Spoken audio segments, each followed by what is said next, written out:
मेरी उम्र 45 साल थी। मोटापे की वजह से मुझसे कोई शादी नहीं करता था। एक दिन भाभी ने मुझे एक ख़ास तेल दिया और बोले, हर रात नाक में डालना, तुम्हारे शरीर से फालतू चर्बी ख़त्म हो जाएगी। मैं वे तेल नाक में डालती तो मुझे कुछ होश न रहता, लेकिन अच्छी बात यह थी कि मैं दिन ब दिन कमज़ोर होती जा रही थी। एक दिन मुझे शक हुआ तो मैंने मोबाइल का कैमरा ऑन करके छुपा कर रख दिया और नाक में तेल डालकर सो गई। सुबह उठकर कैमरा देखा तो मेरा नाम कविता था और मैं अपने घर की सबसे बड़ी बेटी थी, जिसकी शादी होनी अभी बाकी थी। और शादी इसलिए नहीं हो रही थी क्योंकि मेरा वज़न बहुत ज़्यादा था। जो भी आता मेरे मोटापे को देखकर वापस चला जाता। अब तो मेरा दिल टूटने लगा था। मैं अपने मोटापे को कम से कम करने के लिए बहुत सारे तजुर्बे कर चुकी थी, मगर कोई भी काम नहीं आता था। उन्हीं दिनों मम्मी ने देख देख कर भाई की शादी तय कर दी थी, क्योंकि मेरी वजह से भाई की भी शादी रुकी हुई थी और अब भाई मुझे बददुआ देने लगा था। मम्मा ने सोचा बेटी की शादी हो जाएगी तो फिर बेटी की शादी करती हूँ। बहू घर में आएगी तो कोई ना कोई नया रिश्ता भी हाथ में आ जाएगा। और फिर मम्मा जब भाभी को ब्याह कर लाईं तो मैं उन्हें देखती ही रह गई। भाभी बहुत ज़्यादा खूबसूरत, स्मार्ट, गोरी चिट्टी लड़की थी। उन्हें देखकर मैं बहुत खुश हुई थी, लेकिन मुझे अब अपना शरीर और भी ज़्यादा बुरा लग रहा था। थोड़े ही दिनों में मेरी भाभी से मेरी अच्छी दोस्ती हो गई थी। भाभी की मुझसे जब भी बातचीत होती तो मैं उनसे उनकी स्मार्टनेस का राज पूछा करती थी, मगर कुछ सोच कर चुप हो जाती थी। अब भाभी मुझसे कहती थी कि तुम भी जल्दी से शादी कर लो। मैं भाभी से पूछती कि मैं शादी कैसे कर लूँ, मेरे पास तो ना आप जैसी खूबसूरती है और ना ही आप जैसी स्मार्टनेस। मेरा वज़न ऐसा है कि कोई मुझे नज़र भर कर भी नहीं देखेगा। भाभी मुझसे बोली, इसमें क्या है, मैं तुम्हारा सारा इलाज करा दूँगी। मैं भाभी को हैरान होकर देखने लगी कि भाभी मेरा इलाज कैसे कराएँगी। भाभी बोली कि तुम तैयार हो जाओ, हम डॉक्टर की क्लिनिक चलते हैं। मैं बहुत ज़्यादा खुश हो गई थी, मुझे तो यकीन ही नहीं आ रहा था। आज पहली बार किसी ने मुझे डॉक्टर के पास जाने को कहा था, वरना सब यही कहते थे कि तू रोटी बहुत खाती है, खाना कम कर ले, तू ठीक हो जाएगी। भाभी ने बाहर जाकर एक रिक्शा रुकवा कर मुझे बड़े चोरी छुपे उसके अंदर बैठने को कहा और बोले, चलो मैं तुम्हें क्लिनिक लेकर चलती हूँ। मैं बहुत खुशी खुशी भाभी के साथ बैठी हुई थी और हम तकरीबन आधे घंटे के सफ़र के बाद एक क्लिनिक में पहुँच गए थे। मगर मुझे बड़ी हैरानी हुई थी कि उस क्लिनिक पर कोई बोर्ड वगैरह नहीं लगा हुआ था, ना ही उसमें ज़्यादा लोग थे। मेरी जैसी कुछ औरतें वहाँ बाहर बैठी हुई थी, जबकि कुछ के चेहरों पर बड़े बड़े दाग धब्बे थे। उनको देखकर मुझे अपना फेस अच्छा लग रहा था।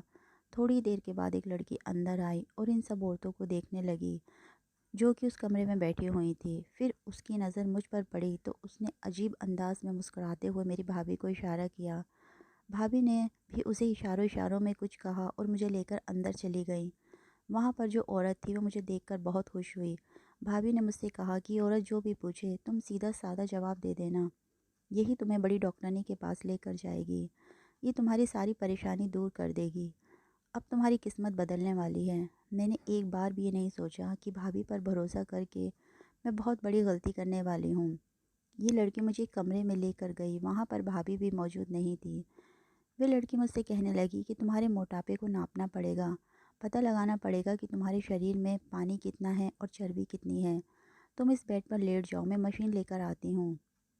मैं बहुत हैरान हुई, लेकिन भाभी ने कहा था कि चुपचाप इनकी सब बातें मान लेना, ऐसा ना होने के बाद में कोई दिक्कत हो। मैंने फ़ौरन बेड पर लेटकर उनके कहने के मुताबिक आंखें बंद कर ली। कुछ देर गुजरी थी कि मुझे कुछ आवाज़ें आने लगी। शायद वे औरत कमरे में दाखिल हुई थी। बस फिर क्या था, मेरी आंखों पर किसी ने पट्टी बांधी। मुझे बहुत डर लग रहा था क्योंकि भाभी भी उस वक्त मेरे पास नहीं थी। पट्टी बांधने के बाद फिर मुझे कुछ पता नहीं चला। फिर जब मेरी पट्टी खुली तो मैं उठकर बैठ गई और अपने आप को देखने लगी। मैं जैसी थी बिल्कुल वैसी की वैसी ही थी, मुझे तो कोई तब्दीली नज़र नहीं आ रही थी। जबकि उनका ट्रीटमेंट तकरीबन 15 से 20 मिनट का था। हाँ, मुझे अपनी पूरी बॉडी में जलन सी महसूस होने लगी थी। मैंने उस औरत से पूछा कि मेरे साथ तुमने क्या किया है। वे बोली, मैंने तुम्हारा अल्ट्रासाउंड किया है, इसमें हैरान होने वाली कौन सी बात है। अल्ट्रासाउंड, मेरे दिमाग में फिर से बातें घूमने लगी। अल्ट्रासाउंड तो प्रेग्नेंट औरतों का किया जाता है जिनका कोई बच्चा वगैरह होने वाला हो। अल्ट्रासाउंड के लिए पेट पर एक ख़ास किस्म का तेल पानी लगाया जाता है और मशीन भी दूसरी होती है। इस औरत ने तो मुझे हाथ तक नहीं लगाया है। ये कौन सा अल्ट्रासाउंड था जो बिना देखे हो गया। मुझे बहुत अजीब लग रहा था। फिर वो मुझे अपने सामने बैठाकर मुझसे बातें करने लगी। बोली कि तुम्हारा मोटापा कब सा है, तुम कितना खाती हो। मेरी सारी बातों का जवाब वे एक कॉपी पर लिखे जा रही थी। जब उसने मुझसे सारी इन्फॉर्मेशन ले ली तो उसने कहा कि अब तुम बाहर जाओ और अपनी भाभी को अंदर भेजो। मैं डरते डरते बाहर चली गई। मैं सोच रही थी कि पता नहीं मेरा वज़न कम भी हो पाएगा या नहीं। भाभी को मैंने अंदर कमरे में भेज दिया, खुद मैं दरवाजे के बाहर खड़ी हो गई थी। तो मेरे कानों में भाभी और उस औरत के बोलने की आवाज़ें आने लगीं। भाभी मुझे अंदर से हंसने की आवाज़ आई तो मैं हैरान हो गई थी कि क्या भाभी और इस औरत में दोस्ती है या वे इसे पहले से जानती थी, क्योंकि उन दोनों के हंसने की आवाज़ें बाहर तक आ रही थी। खैर मैं कुछ कर नहीं सकती थी, अब तो मेरी भाभी ही मेरा सब कुछ थी। भाभी थोड़ी देर के बाद कमरे से बाहर आईं तो मैं उनका चेहरा पढ़ने की कोशिश करने लगी। भाभी मुझसे बोली, जल्दी से घर चलो, अब काफ़ी देर हो गई है, तुम्हारे भाई भी आने वाले होंगे। भाभी की इस हड़बड़ी को मैं समझ नहीं पाई और उनके पीछे पीछे आ गई। भाभी ने फ़ौरन जाकर सड़क पर एक रिक्शा रुकवाया और उसमें बैठ गई। पूरे रास्ते भाभी ने मुझसे कोई बात नहीं की। वे गुमसुम सी बैठी रही थी, जैसे वे सोच रही हों कि बात की शुरुआत कैसे करूं।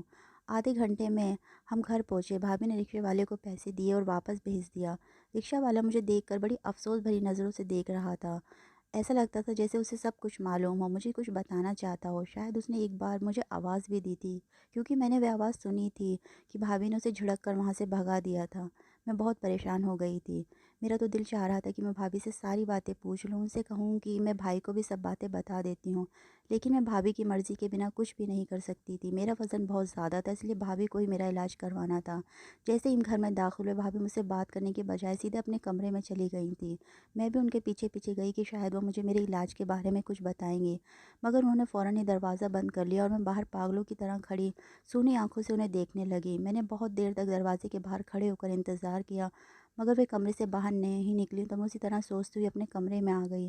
तभी मम्मा ने मुझे बुलाया कि तुमको भाभी बुला रही हैं। मैं बाहर गई तो भाभी बहुत खुश लग रही थी। मुझे गले लगाकर बोली, तुम तो मेरी सबसे अच्छी बहन हो, मैं आज तुम्हारे लिए बहुत खुश हूँ। अब तो तुम्हारा इलाज तो हो ही जाएगा। मुझे भी बहुत खुशी हुई कि चलो अब मेरा इलाज हो जाएगा और मैं भी स्मार्ट हो जाऊँगी। भाभी के चेहरे से खुशी के रंग झलक रहे थे। उन्होंने मुझे अपने पर्स में से 500 का नोट निकाल कर दिया और बोली, जो भी दिल करे मेरी तरफ से खा लेना। मैं परेशान होकर बोली, भाभी तुम मुझे मोटापे के इलाज के लिए लेकर गई थी और खाने के लिए पैसे भी दे रही हो, ये क्या बात हुई? मेरे ये पूछने पर भाभी हंस पड़ी और कहा, अरे इसमें क्या बड़ी बात है, आज तुम खाना पीना कर लो, कल से तुम अच्छी तरह से डाइटिंग करना, मैं तुम्हारा इलाज भी कराऊंगी। और हाँ, डॉक्टर ने तो मुझे तुम्हारी दवाई भी दे दी है। इस दवा से कुछ हफ्तों में ही तुम्हारे पेट की चर्बी पिघल कर ख़त्म हो जाएगी।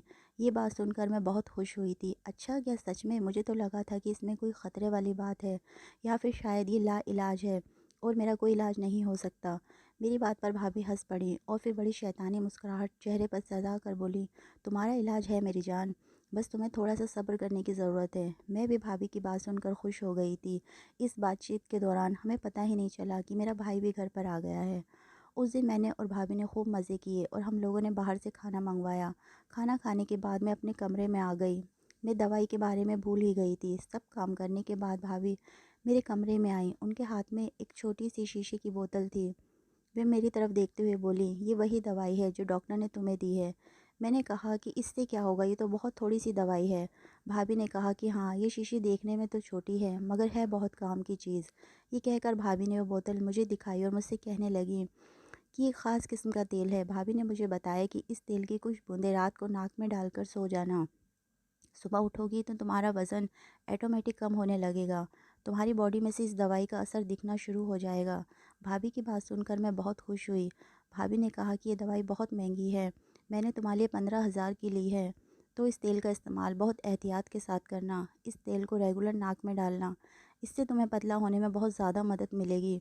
मैं भाभी की बात सुनकर उनका बहुत शुक्रगुजार हुई। फिर अचानक भाभी को कुछ याद आया और वे बोली, सुनो कविता, एक बात याद रखना, तुम इस दवा को नाक में डालने के बाद अपने कमरे में ही रहना, कहीं इधर उधर मत जाना, इससे नींद बहुत आती है। जी भाभी, मैं कहीं नहीं जाऊंगी, आप फिक्र ना करें, मैं पूरा कोर्स करूंगी, मैंने भाभी से कहा।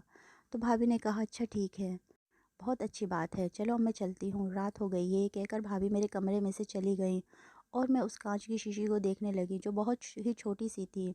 मैंने उसे ध्यान से देखा तो ऐसा लगता था ये तेल नहीं बल्कि जहर के कतरे हों। मैंने उसे खोला तो एक अजीब सी बदबू मेरे नाक से टकराई थी। खैर मैंने दरवाज़ा बंद किया और इसका इस्तेमाल करने के बाद सो गई। मुझे उस रात बहुत गहरी नींद आई थी। मैं काफ़ी देर तक सोती रही थी, बिल्कुल ऐसे जैसे कोई बेहोश हो जाता है। सुबह के तकरीबन 11 बजे मम्मा ने मेरा दरवाज़ा ज़ोर-ज़ोर से बजाया। मम्मा की आवाज़ सुनकर मैं बहुत ज़्यादा डर गई थी, क्योंकि ऐसा पहले कभी नहीं हुआ था। उठते के साथ ही मेरी नज़र घड़ी पर पड़ी, तो मैं हैरान रह गई थी कि सुबह के 11 बज रहे थे। हालाँकि ऐसा होना नहीं चाहिए था, मैं सुबह के 11 बजे तक आज तक भी नहीं सोई थी। मैंने हमेशा अपनी ज़िंदगी में टाइम टेबल वाली ज़िंदगी गुज़ारी थी। फिर जैसे ही मैंने दरवाज़ा खोला तो मम्मा की मुझ पर नज़र पड़ी थी। वे परेशान होकर मुझे देखने लगी और बोली, "अरे बेटा, क्या हुआ? तुम तो बहुत जल्दी उठ जाया करती हो। आज ऐसी क्या बात हो गई?" मैं तो मम्मा के कहने से पहले ही हैरान हो रही थी। मैं खुद को हैरत से देखने लगी। मेरे शरीर से बदबू आ रही थी। मुझे लगा जैसे मैं किसी कीचड़ में से गिर कर आई हूँ, क्योंकि मेरे कपड़ों से भी अजीब किस्म की बदबू आ रही थी। मुझसे सूंघा नहीं जा रहा था। वह तो शुक्र है कि मम्मा ने इस बदबू को महसूस नहीं किया था। मैं नाश्ते पर जाने से पहले नहाने के लिए अपने कमरे में चली गई। नहा धोकर बाहर निकली तो अपना आप तरोताज़ा महसूस हुआ। मुझे बहुत बुरा भी लग रहा था कि इस तरह सोने से मेरे कपड़े पहले कभी भी बदबूदार नहीं हुए थे। लेकिन आज तो एक अजीब सा ही मामला मेरे साथ हुआ था, जिसके कारण मेरी समझ में नहीं आ रहा था। थोड़ी देर में नाश्ता करने गई तो भाभी भी मेरे साथ बैठी हुई थी। मुझे देखकर भाभी बहुत खुश होकर बोली कि रात को नींद कैसी आई। मैं भाभी को ये बात बता भी नहीं सकती थी कि मुझे ज़्यादा नींद आई, बल्कि बेहोशी वाली नींद आई, क्योंकि मेरी मम्मा हमारे साथ ही बैठी हुई थी। और हो सकता था कि मम्मा को पता चल जाता तो वे मुझे इस बात पर डांटती कि तुम भाभी के साथ अकेली क्यों गई थी। ये सब सोचकर मैं चुप रही। थोड़ी देर बाद भाभी ने खुद मुझे अपने कमरे में आने का इशारा किया। मैं जैसे ही उनके कमरे में गई तो भाभी खुश होकर बोली कि देखो कविता, वज़न एकदम से कम नहीं होता है, तुम्हें कुछ दिन मेहनत करनी पड़ेगी। उस दवाई का परहेज़ के साथ इस्तेमाल करना होगा, लेकिन इससे पहले मैं तुम्हारा एक जगह टेस्ट करवाना चाहती हूँ। इस टेस्ट के बाद ज़्यादा अच्छे से पता चलेगा कि तुम्हें कौन सी दवा की ज़रूरत है। तुम तो जानती हो तुम्हारा मोटापा ख़तरनाक तरीके से हद से ज़्यादा बढ़ चुका है। अब तुम किसी से शादी करोगी तो तुम उसकी माँ के बराबर ही लगोगी, क्योंकि तुम्हारा वज़न 40 की औरतों से भी ज़्यादा है। ये बात सुनकर मैं डर गई। मैंने कहा कि भाभी, आपने जो भी टेस्ट करवाना है मैं आपके साथ चलने को तैयार हूँ, लेकिन प्लीज़ आप मेरे मोटापे का कुछ करें। भाभी ने भी मेडिकल का कोर्स किया था, इसलिए मुझे उन पर ज़्यादा भरोसा था। भाभी ने कहा कि आज शाम को चलेंगे। शाम को मैं तैयार हो गई थी। भाभी ने एक रिक्शे वाले को बुलवाया और मुझे लेकर उसी क्लिनिक में चली गई। आज मुझे पहले की तरह डर नहीं लग रहा था, क्योंकि हम एक बार पहले भी यहाँ आ चुके थे। भाभी बोली, तुम इस कुर्सी पर बैठ जाओ, मैं थोड़ी देर बाद डॉक्टर साहब को लेकर आती हूँ। मैं कुर्सी पर बैठ गई। डॉक्टर साहब चंद मिनटों में ही आ गई थी और फिर आते ही उन्होंने मुझसे कहा कि पहले से तो तुम पतली नज़र आने लगी हो। ये कहकर वे बुरी तरह हंसने लगीं, जबकि मैं हैरान थी कि ऐसा तो आज तक किसी ने नहीं कहा था कि मैं पतली लग रही हूँ। क्या ये लोग मुझे बेवकूफ़ समझ रहे थे? मैंने देखा उस औरत के हाथ में कपड़े थे जो नए फैशन के लग रहे थे। उस औरत ने वे कपड़े भाभी को दिए। भाभी ने वे कपड़े लेकर मुझे दिए और बोली, जाओ जाकर वॉशरूम में ये कपड़े पहन कर आओ, इन्हीं कपड़ों में तुम्हारा चेकअप होगा। मैंने कपड़े देखे, वे तो किसी दुल्हन के कपड़े लग रहे थे। लग ही नहीं रहा था कि इन कपड़ों में मेरा चेकअप का कोई बंदोबस्त होगा, क्योंकि वे कपड़े अस्पताल के हरगिज़ नहीं थे। मैं अस्पताल के कपड़ों को पहचानती थी, वे पहनने में बहुत आरामदायक होते हैं, जबकि ये कपड़े बहुत ज़्यादा चमकीले और भड़कीले थे। मैं हैरान परेशान निगाहों से भाभी को और उस लड़की को देखने लगी। वे मेरी तरफ देखते हुए बोले, अरे जो भी है पहन कर आओ ना, मैं तुम्हारा इंतज़ार कर रही हूँ। मेरे पास इतना वक्त नहीं है, मेरे पास और भी मरीज़ हैं। उसकी बात सुनकर मेरा मूड ख़राब हो गया था। मैं चुपचाप वॉशरूम में चली गई और वे कपड़े पहनकर बाहर आ गई। वे कपड़े मुझे पूरे फिट आए थे, वरना मुझे इस तरह के रेडीमेड कपड़े कभी पूरे नहीं आते थे। वह औरत मुझे कपड़े पहनाकर एक कमरे में ले गई और मुझसे कहने लगी, तुम यहीं थोड़ी देर बैठी रहो और तुम्हें वहाँ सामने उस शीशे को देखना है, हिलना डुलना नहीं है। वह औरत मुझसे जैसा करने के लिए कह रही थी मैं बिल्कुल वैसा ही कर रही थी। सामने एक शीशा रखा हुआ था, मैं जिसमें ख़ुद को देख रही थी। यहाँ मुझे बैठे हुए काफ़ी देर हो गई थी। फिर उस औरत ने मुझसे कहा कि तुम उठकर खड़ी हो जाओ और हाँ, हिलना मत। अगर तुम हिल गई तो तुम्हारे लिए परेशानी हो जाएगी। मैं तुम्हारे चेकअप के लिए एक बहुत बड़ी मशीन कमरे में रखवा चुकी हूँ, इससे तुम्हारा चेकअप हो जाएगा। फिर उसने मुझे कुछ और इंस्ट्रक्शन दिए और बोली, अब तुम लोग घर चले जाओ और 2 हफ्ते के बाद दोबारा आना। मैंने जो दवाई तुम्हें दी थी वह तुम पर जल्द असर करने लग जाएगी, उसके बाद से तुम ठीक होने लग जाओगी। वैसे भी तुम्हारा वज़न तो 7 किलो कम हो गया है, मैंने तुम्हारा वज़न कम कर दिया है। वह औरत बोली तो मैं बहुत हैरान हो गई थी, क्योंकि वज़न कम करने वाला तो कोई ट्रीटमेंट उसने किया ही नहीं था। मैं अपने घर आ गई। भाभी इस बार बहुत परेशान थी। मुझे हैरत थी कि पहले की तरह वे खुश नज़र नहीं आ रही थी। उनको देखकर मुझे भी फ़िक्र हो रही थी कि ना जाने क्या बात है, जो भाभी इतना परेशान हैं। जैसे ही हम लोग घर पहुँचे, भाभी मुझे लेकर अपने कमरे में आ गईं और बोली, "इस औरत ने तुम्हें और क्या कहा था?" वे मुझसे बहुत टेंस होकर पूछने लगीं, तो मैंने कहा, "और तो कुछ भी नहीं कहा था, उन्होंने एक मशीन से मेरा चेकअप किया था।" "लेकिन भाभी एक बात तो बताइए, ऐसे कपड़ों में चेकअप कौन करता है?" मैंने परेशान होकर पूछा था। "हाँ, तुम इस बात की फ़िक्र मत करो, बस तुम्हारा रिश्ता जल्दी हो जाएगा। तुम सच में अब पतली लगती हो।" जब भाभी ने भी खुश होकर कहा तो मैं चुप हो गई कि शायद ये सब सच कह रहे हैं, मैं फिर पतली ही लग रही होंगी। खैर, भाभी ने मुझसे बताया कि अब तुम्हारे पतले लगने की वजह से मैं जल्द ही तुम्हारा रिश्ता लगाऊंगी। फ़िक्र नहीं करो, मैं तुम्हारे लिए बहुत ही अच्छा रिश्ता लेकर आऊँगी। भाभी ने ये कहा तो मैं खुश हो गई थी, लेकिन घर में किसी और ने भी मेरे वज़न के बारे में कोई बात नहीं की थी। 2 दिन के बाद भाभी ने मुझसे कहा कि घर वालों से पहले मैं तुम्हें एक रिश्ता दिखाना चाहती हूँ, तुम्हें पसंद हो तो बताना। वे लोग 2 दिन बाद मेहमान बनकर हमारे घर आए।